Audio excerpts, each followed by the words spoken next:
कृष्णाय वासुदेवाय हरे परमात्मने प्रणतक्लेशनाशाय गोविंदाय नमो। प्यारे मित्रों, जय श्री राम, जय माता दी। मित्रों, आज हम आपसे चर्चा करें कि भगवान अपने भक्तों की रक्षा करने के लिए, इस जगत का कल्याण करने के लिए अनेक स्वरूपों में आते हैं और अपने भक्तों का कल्याण करते हैं। आज हम बात करेंगे, भगवान ने धर्म की रक्षा के लिए एक स्वरूप धारण किया, एक अवतार धारण किया, एक लीला की, जिसको कहते हैं बाराह भगवान की लीला। बाराह भगवान हिंदू धर्म ग्रंथों के अनुसार 10 अवतारों में एक अवतार माना गया है भगवान का। भाद्रपद मास के शुक्ल पक्ष की तृतीया को अवतरित हुआ ये अवतार है। बाराह भगवान की कथा के विषय में अगर हम चर्चा करें, हिरण्याक्ष और हिरण्यकश्यपु ने जब दिति के गर्भ से जन्म लिया तो पृथ्वी कांप उठी। हिरण्याक्ष और हिरण्यकश्यपु दोनों पैदा होते ही बहुत बड़े हो गए और अपने अत्याचारों से धरती को कपाने लगे। यद्यपि हिरण्याक्ष और हिरण्यकश्यपु दोनों बलवान थे, किंतु फिर भी उन्हें संतोष नहीं था। वे संसार में अजेयता और अमरता प्राप्त करना चाहते थे। हिरण्याक्ष और हिरण्यकश्यपु दोनों ने भगवान ब्रह्मा को प्रसन्न करने के लिए तप किया। उनके तप से ब्रह्मा जी प्रसन्न हुए और ब्रह्मा जी से अजेयता और अमरता का वरदान पाकर के हिरण्याक्ष उद्दंड और स्वेच्छाचारी बन गया। वह तीनों लोकों में अपने आप को श्रेष्ठ मानने लगा।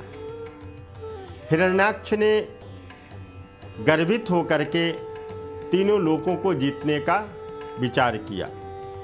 हाथ में गदा लेकर के वह तो एक बार इंद्रलोक में भी पहुंच गया। देवताओं को जब उसके पहुंचने की खबर मिली तो वो भयभीत होकर के इंद्रलोक से भागते हुए, देखते ही देखते समस्त इंद्रलोक हिरण्याक्ष ने अपना अधिकार जमा लिया। जब इंद्रलोक में युद्ध करने के लिए कोई नहीं मिला तो हिरण्याक्ष वरुण की नगरी राजधानी विभावरी नगरी में जा पहुंचा। वरुण ने शांत भाव से कहा, तुम महान योद्धा हो, सूरवीर हो, तुमसे युद्ध करने के लिए मेरे पास तो शौर्य नहीं है, मैं आपसे युद्ध नहीं कर सकता।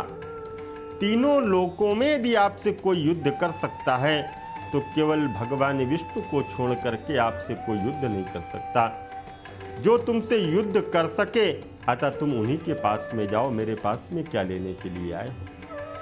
वरुण का कथन सुनकर के हिरण्याक्ष भगवान की खोज करने के लिए रसातल में पहुंचा। रसातल में पहुंचकर उसने एक घटना घटते हुई देखी, एक दृश्य देखा। उसने देखा कि एक बाराह अपने नाक के अग्रभाग पर, दांतों पर पृथ्वी को उठाए हुए चला जा रहा है। हिरण्याक्ष बाराह को लक्ष्य करके बोल उठा, तुम अवश्य ही भगवान विष्णु हो। धरती को रसातल से कहाँ लिए जा रहे हो? यह धरती तो दैत्यों के उपभोग की वस्तु है, इसे यहीं रख दो। तुम अनेक बार देवताओं के कल्याण करने के लिए दैत्यों के साथ छल कर चुके हो, आज तुम मुझे छल नहीं सकोगे। फिर भगवान विष्णु शांत ही रहे, उनके मन में रंच मात्र भी क्रोध उत्पन्न नहीं हुआ। वे बाराह के रूप में अपने दांतों पर पृथ्वी को ठेलते हुए आगे बढ़ते रहे। हिरण्याक्ष भगवान बाराह रूपी विष्णु के पीछे चलता रहा। उन्होंने रसातल से बाहर निकल करके पृथ्वी को समुद्र के ऊपर स्थापित कर दिया। हिरण्याक्ष उसके पीछे लगा हुआ था, अपने वचन प्राणों से उनके हृदय को बोध रहा था। भगवान ने धरती को स्थापित करने के तत्पश्चात हिरण्याक्ष की ओर ध्यान दिया और देखा।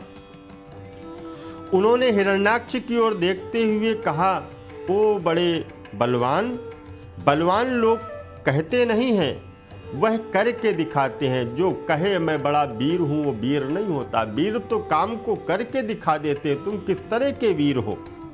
तुम तो केवल प्रलाप कर रहे हो, वार्तालाप कर रहे हो, अपने वाक्यों को कह रहे हो, मैं तुम्हारे सामने खड़ा हूँ, क्यों तुम मेरे ऊपर आक्रमण नहीं करते? मेरे ऊपर आक्रमण करो और मुझे मार दो, आगे बढ़ो, मुझ पर आक्रमण करो।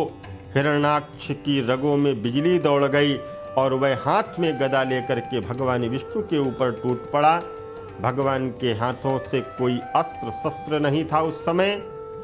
उन्होंने दूसरे ही क्षण हिरण्याक्ष के गदा को छीन करके दूर फेंक दिया और हिरण्याक्ष क्रोध से और उन्मत्त हो उठा।